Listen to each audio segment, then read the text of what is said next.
তো এখানে এই যে দুটো গাড়ি করা হয়েছে, দুটো গাড়িতেই যাবে, বেশি বেশি জন লোক নিয়ে যাচ্ছে না, আমরাই সব নিজেরাই। আর ওরা তো এমনিতেই 6 বোনের মধ্যে তোমার হচ্ছে সব মেয়ে জামাই, মানে তার বাচ্চা টাচ্চা এগুলোই। তো এখন বেরিয়ে পড়েছি। আর এখান থেকে যেতে তোমাদের মনে হয় লেগে যাবে 25 থেকে 30 মিনিট মতো, প্রায় কালিয়াচক স্ট্যান্ডটা একটু পার করে। তো আমার একটাই জিনিস কি বলো তো, গ্রামের মধ্যে বিয়ে, বুঝতে পেরেছো, গ্রামে বিয়ে। আর আমরা তো থাকি শহরের মধ্যে, তো শহরের থেকে গ্রামের মধ্যে না অ্যাডজাস্ট করা খুব কঠিন ব্যাপার হয়ে যাবে। আর এই যে চলে এসছি দেখো একদম ছেলের বাড়ি। তো এটা হচ্ছে গেট, ডেকোরেশনগুলো ভালোই করেছে, এই যে দেখো সুন্দর করেছে সাজিয়ে গুছিয়ে। আর আমার না সব থেকে বেশি ভালো লেগেছে বাড়িটা খোলামেলা, এই যে দেখো। তো ছেলের বাবা তো নেই তোমার, নিজে খেটে করেছে, বাড়িঘরগুলো করেছে, খুব সুন্দর করে করেছে। বড় বড় 3টে রুম দিয়েছে। তো এই যে দেখো মেয়ে জামাই, আর এখানে সব ফটোশ্যুট চলছে, সব ভাগ্নি জামাই সবাই আছে এখানে, ননদের ছেলে টেলেরা সবাই একসাথে। আমাকেও ডাকছিল, কিন্তু আমার এই ছবি টবি তুলতে ভালো লাগে না, ওই জন্য আমি যাইনি। তো আর উঠানটা না এত বড় সড়ো, আমার খুব ভালো লাগে বড় সড়ো উঠান দেখতে, বেশ ভালো লাগে, মানে খোলামেলা।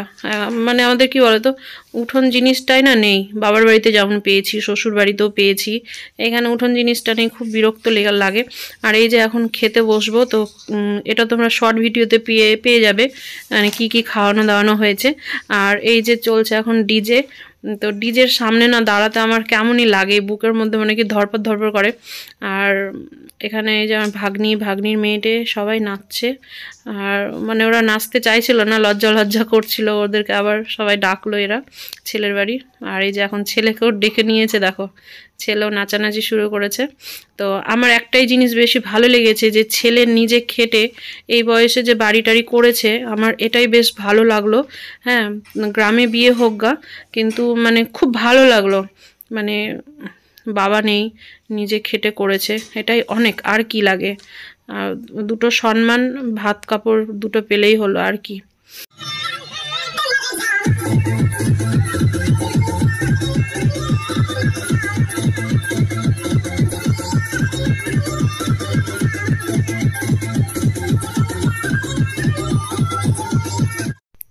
আর এটা হচ্ছে এক পুচকা, আমার ভাগ্নির ছেলে, ছোট ছেলে। তো এত দুষ্টু না বাচ্চাটা, কি বলবো, মাকে ছাড়া কারোর কাছে যাবে না, কারোর কাছে না। তো আমার বরকে আবার ফের দেখছি বরের কাছে যাচ্ছে ভালো, আমার ভাগ্নি তখন কি করছে, যখন একটু মানে কোনো কাজে টাজে ব্যস্ত থাকছে, তখন মামাকে দৌড়িয়ে দিচ্ছে, আর থেকেও যাচ্ছে আমার বরের কাছে। আমি তো দেখেই আশ্চর্য। এদিকে এসে পড়েছি বিয়ে বাড়ি থেকে, আর এখন এসে এই যে কাজ শুরু হয়ে গেছে আবার আমার, বাজে 1টা, রাত্রি 1টা বাজে। আর এখন আমি জল গরম করব, তারপরে তেল গরম করব, বাবাকে আবার গাত পায়ে তেল মাখিয়ে দিব, তারপরে গিয়ে আমি ঘুমাতে পারবো। খাওয়ার জল গরম হচ্ছে, ওর বাবার খুব ঠান্ডা লেগেছে, তো লবণ জল ফুটিয়ে দেব, গার্গিল করবে, তারপর আবার তেল মাখাবো, অনেক কাজ। তো চলো আমি আবার ব্লগটা কালকে আবার একটু কন্টিনিউ করে নেবো, এই ব্লগের সাথে দিয়ে দেবো। তো চলো, গুড নাইট সবাইকে, সকালে আবার দেখা হচ্ছে। সকালে আর কি দেখা হবে, আমার এই দেখো ব্লগ স্টার্ট করতে করতে একদম দুপুর। তো যাই হোক, রান্নাবান্না হয়ে এসছে, আর এখন আমি পাঁপড় ভাজছি। তো আমি জুথিকে বললাম যে একটু ব্লগটা চালু কর না, ভিডিওটা একটু চালু কর, কারণ হচ্ছে আমি তো এত ব্যস্ত হয়ে গেছি। আজকে হচ্ছে মূলষষ্ঠী, আর তোমার হচ্ছে সব নিরামিষ করে রান্না করতে হচ্ছে, আর এমনি তো আজকে সোমবার নিরামিষ হতোই, তো ভালোই হলো, একদিনেই দুটো পড়ে গিয়েছে, সোমবার আবার মূলষষ্ঠী। কিন্তু আমার স্নান হয়নি, খাওয়ারগুলো আগে করে নিচ্ছি, কিন্তু আমার মূলষষ্ঠী না গায়ে উপোসই দিতে হবে। এবার এই বছরও হলো না, গেল বছরও হয়নি, এই বছরও হলো না, বাদ পড়ে গেল মূলষষ্ঠীটা। তো এখন একটু পাঁপড় ভাজছি, নাহলে আবার আজকে তোমার আলু ফুলকপি দিয়ে ঝোল টোল রান্না করেছি, তো বর আবার ফের পছন্দ করবে না, একটু পাঁপড় ভেজে দিতে হবে। তো পাঁপড়টা দেখে নিয়েছে, তো আর ঘুম নেই, এর আগেও বলছিল পাঁপড় আছে, কিন্তু ভাজার না ইচ্ছে করছিল না, এই জন্য বলেছি কি নেই পাঁপড় দিয়ে, পরশু দিন খুঁজে বের করে নিয়েছে, দিয়ে এখন যদি পাঁপড়টা না ভেজে দিই তাহলে আবার ফের বলবে ভাতই খাবো না।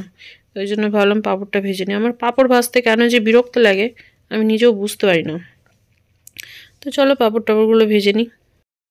তো এদিকে আমার রান্নাবান্না তো হয়ে গেছে, স্নান টানও হয়ে গেছে, আর বাজে কিন্তু এখন হচ্ছে 3:20 বাজে। এত দেরি হয়ে গেছে কি বলবো। তো দুপুরের খাওয়া হয়নি, এখন খাবো। ওর বাবা তো তিতলিকে নিয়ে ব্যাংকে গেছে, এখনো ফেরার কোনো নাম কথা নেই। কখন আসবো, অবশ্য খেয়ে দিয়ে গেছে একটু দেরি করে, তা আসলে আবার খেতে দেবো। তা এখন আমি হচ্ছে আজকে মূল ষষ্ঠী, ওই জন্য আজকে একদম নিরামিষ রান্না হয়েছে, ভাত খেতে পাবো না। আর ষষ্ঠী আমার এবারও বাদ পড়ে গেল, হলো না করা।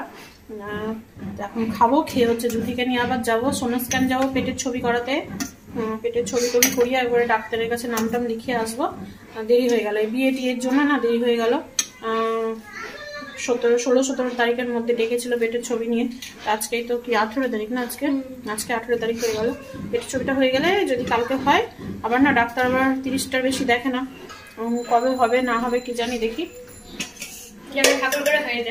জুথি ওর খাওয়ার তো নিয়ে নিয়েছে, তো তোমাদের একটু দেখিয়ে দিই। এখানে আছে এই যে বেগুন পোড়া, ধনেপাতার চাটনি। আমার খেতে খুব ইচ্ছে করছিল বেগুন পোড়া ধনেপাতার চাটনি দিয়ে। এই যে রুটি, তো ভাত খেতে পাবো না। আর এখানে এই যে অনেক বছর পরে আজকে রান্নাটা হলো, মানে ফুলকপি আলু বেগুন দিয়ে টমেটো দিয়ে ঝোল। ডাল টাল কিচ্ছু করিনি, ডাল কয়দিন ধরে খাওয়াই হচ্ছে। তো চলো আমার খাওয়ারটা নিয়ে নিই। সকাল থেকে কোনো ব্লগ তোমাদের দেখাতে পারিনি, কারণ হচ্ছে কালকের ব্লগটা এর মধ্যে অ্যাড করব, তো ওই জন্য কোনো ব্লগ দেখাতে মানে কোনো ভিডিও দেখাতে পারিনি। দেখলাম বড় হয়ে যাবে। আর ধনেপাতার চাটনি দিয়ে বেগুন পোড়া, দারুণ লাগে, দারুণ। সেদিন আমি রেকর্ড করেছিলাম জানিস জুথি, আমি ধনেপাতার চাটনি আর বেগুন পোড়া দিয়ে 4টে রুটি খেয়ে নিয়েছি। আমি 2টো থেকে খুব জোর হাইস্ট হলে 3টে, মানে পাতলা পাতলা রুটি হলে। আজকে রুটিটা একটু বেশ মোটা মোটাই হয়েছে।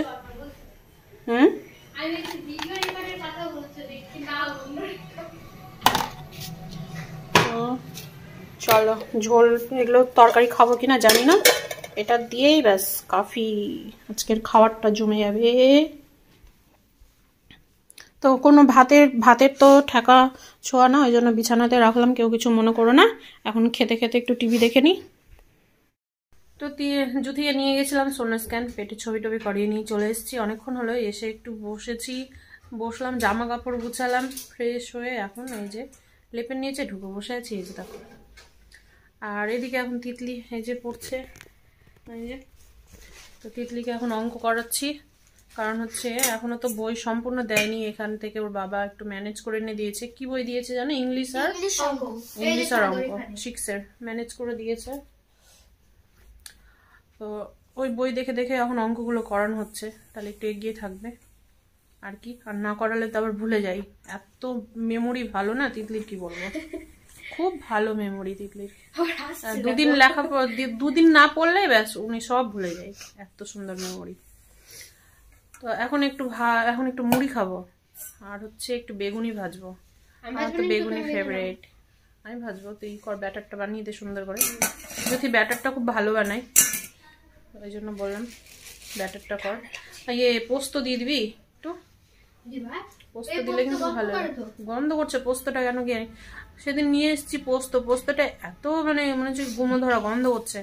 সেদিন কিসে দিয়েছিলাম রে, মাছে না, পাবদা মাছে দিয়েছিলাম। পাবদা মাছটা রান্না এত সুন্দর হয়েছে, কিন্তু ওই যে পোস্তটা কেমন গন্ধ আসছিল। পোস্তটা দিয়ে আর কোনো মাছ টাছ রান্না করবো না। আছে তো নিয়ে আয়, যা বেসন নিয়ে আসবি আর বেগুন নিয়ে আসবি, ঠিক আছে? একটা বেগুন করলেই তো হয়ে যাবে না? যেটুকু দিবা আমি খাবো, ও খাবে, বাবা খাবে। দেখ ঝেড়ে দিচ্ছি আমি। তোর বাবা খাবে না বেগুনি দিয়ে, একটা দুটা খাবেই না, রেগে যাবে। আর বেসন হয়ে যাবে যদি এইটুকটাতেই। একটা বেগুনের করবো তো। ব্যাটার আবার থেকে গেলে আবার তখন চালের গুঁড়ো দিবি, কর্নফ্লাওয়ার দে। কর্নফ্লাওয়ারটা এনে দিবি তো। হ্যাঁ যাচ্ছি, একবারে এনে দিচ্ছি, যা এনে দে।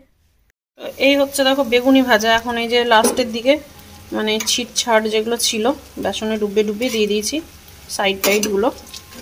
তো ভাজা হয়ে গেছে, এই যে এখানে ভেজে রেখেছি। আর এই যে একটু মুড়ি মেখে দিল জুথি, রাত্রে আমি এটাই খাবো, রুটি খেতে আর ইচ্ছে করলো না।